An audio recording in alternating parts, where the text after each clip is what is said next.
Well, good morning. Good to see you all. Thanks for coming.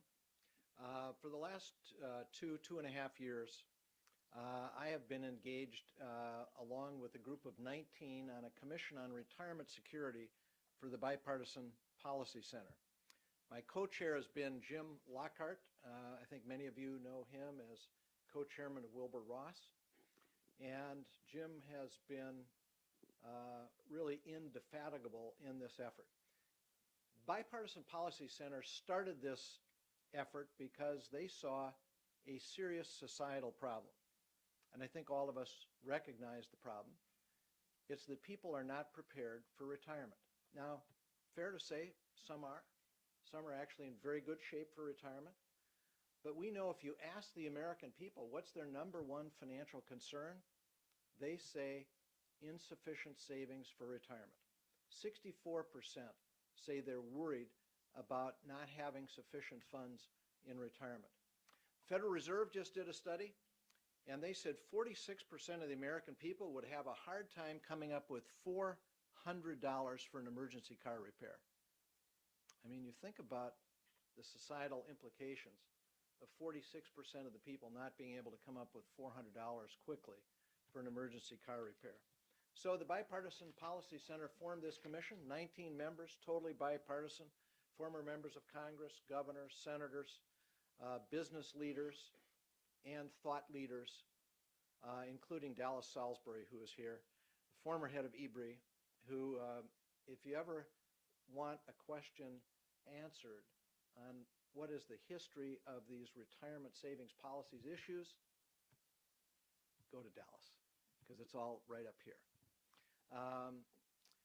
Let me just go to the slides quickly. This first one shows that about half the people in the country do not participate in a retirement savings plan at work. 49% do, but about 50% do not. 17% have access but don't contribute. 34% have no access at all. So one of our first jobs was to try to do something or take a series of steps that would make more available retirement plans at work. First thing we did was create what we call retirement security plans for smaller businesses, those with less than 500 employees, enabling multiple employers to gather together, to band together, to offer their workers low-cost, well-designed savings options, and to make it easy for them to do so. So many small business people told us, look, we'd like to offer a plan, but we just can't afford it. So we take the liability off their shoulders. We take the administrative difficulty off their shoulders. A third party administers the plans, runs the plans, has the financial responsibility for the plans. And we think this is going to make a big difference in terms of allowing more employers to offer these plans at work. Once that has been in place for a period of time, we then introduce a nationwide minimum coverage standard for businesses with more than 50 employees. Now, obviously, that's a controversial thing, right? Any mandate is controversial. But we believe, and again, this is a totally bipartisan commission, and we got 18 of the 19 commissioners to agree on this total plan. We believe if you dramatically simplify, you don't require an employer match, really all they have to do is a payroll deduction, that it's not unreasonable then to ask employers with 50 or more employees to offer some plan, 401k, IRA, one of our retirement security plans, all of those would qualify. We also establish a more flexible safe harbor for employees that automatically enroll employees, and we improve MIRA. We also create a new refundable starter savers match of up to $500 for workers aged 18 to 35 with income below $35,000 a year for an individual, $70,000 for a couple. A starter savers match. You know what that means? You put $500 in your retirement savings account, federal government matches it dollar for dollar. A tremendous incentive for savings. Costs some money, but by limiting it to incomes below $35,000 and workers aged 18 to 35, that's the other limitation, the cost becomes reasonable and affordable. This minimum coverage standard, if we can go to the next slide, this minimum coverage standard increases middle class savings by roughly 50% by 2065.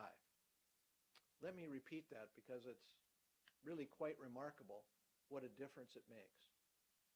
Having these kinds of plans available at work, according to the work that was done for us by the Urban Institute, increases retirement savings by 50% by middle income people by 2065. That is a big difference. Let's go to the next slide if we can. Another big issue is leakage. All of you know a lot about this because you're confronted with it every day. So one of the things we propose is to create a new retirement security clearinghouse to help individuals consolidate their assets. And, you know, after we'd named this, I found out that we were really borrowing it from Spencer and Tom. So, Spencer, thank you. It was a happy coincidence. Yeah, I think the staff may have known that we were borrowing the title.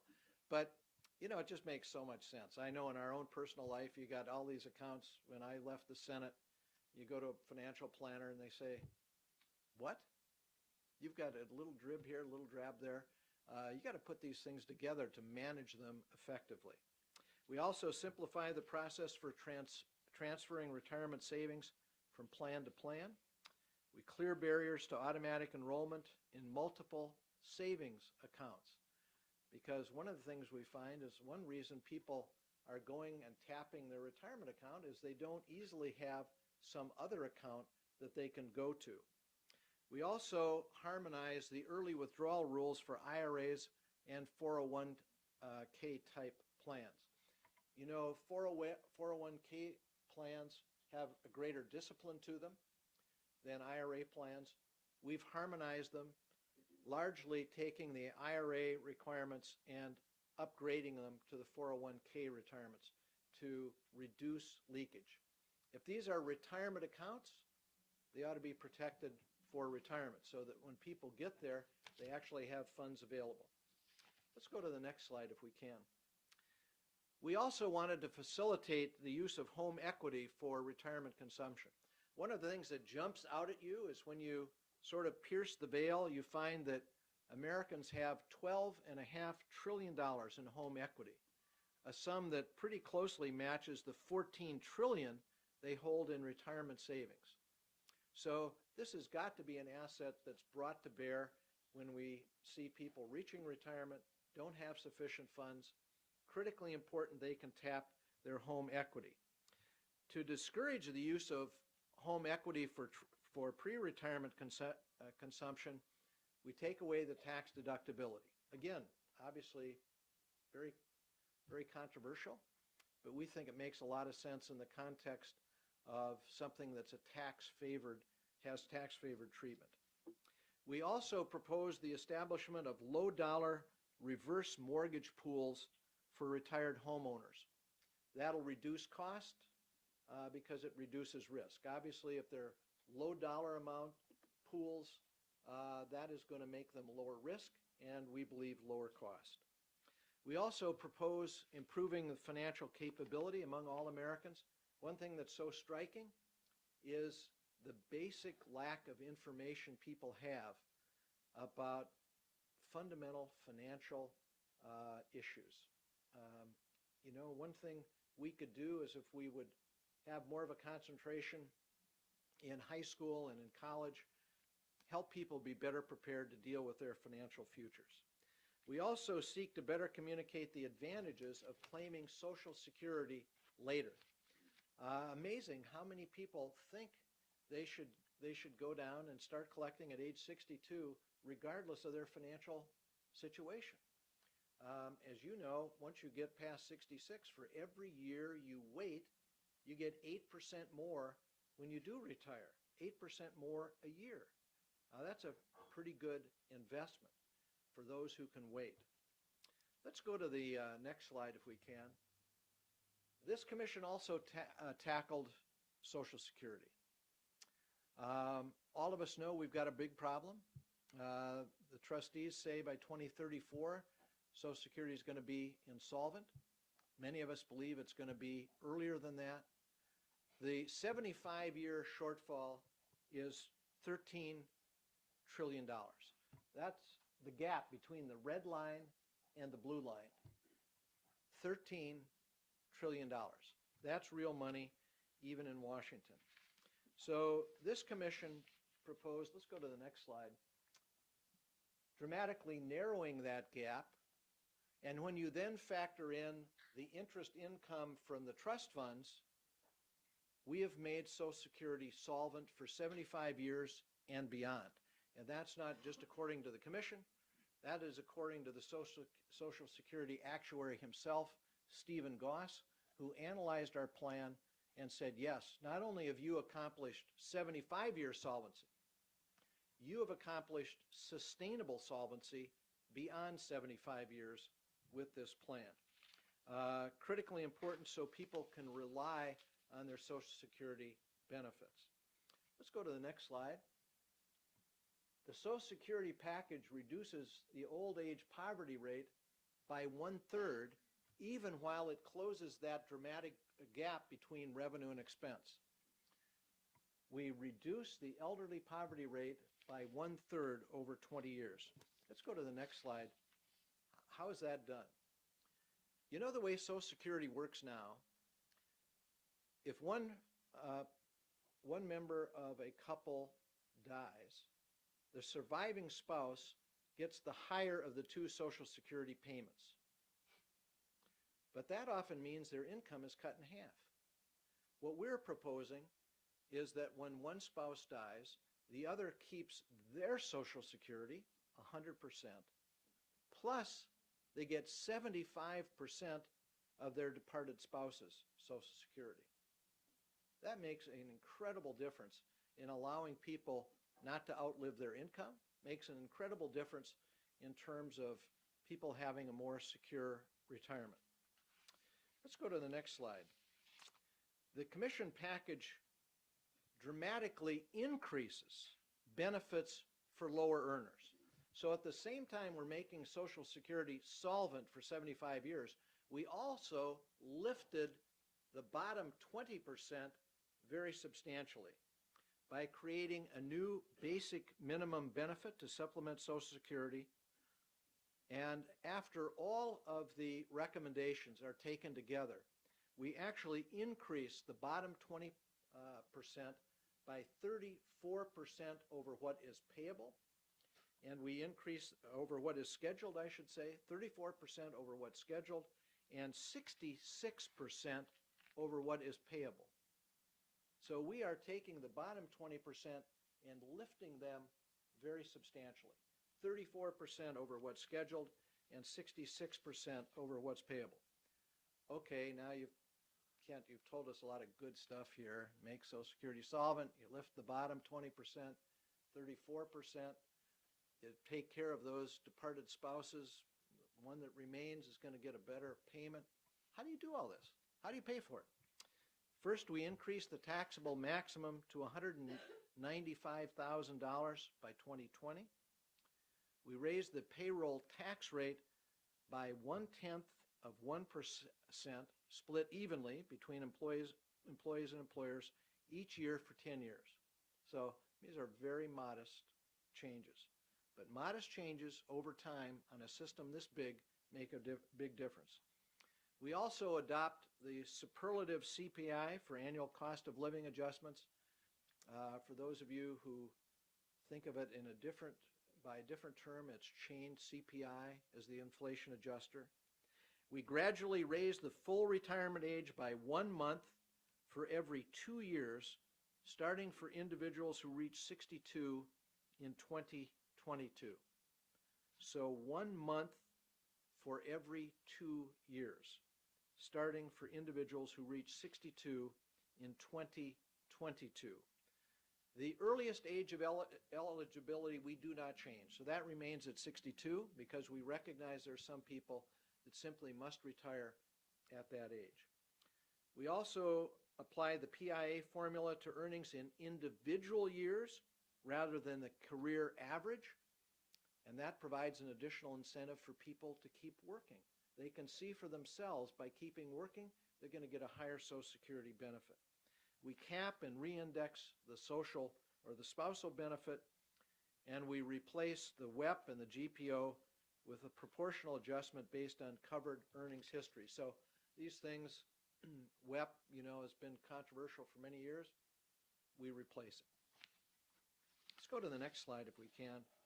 This minimum coverage standard and the full Social Security proposals help middle and lower income earners. The orange bar, the one on the left, is what happens with payable benefits. That's what's actually payable now with current trust fund and the earnings that come into the Social Security trust fund every year.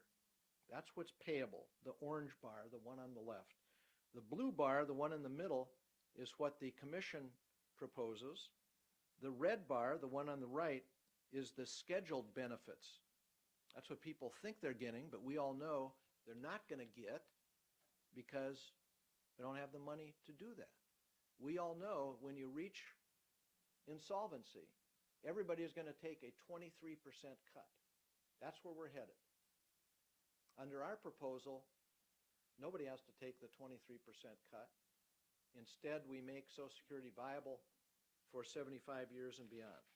Let's go to the next slide, because I want to point out that while obviously those at the high end, as the previous chart showed, the people at the high end get a little less than what's scheduled,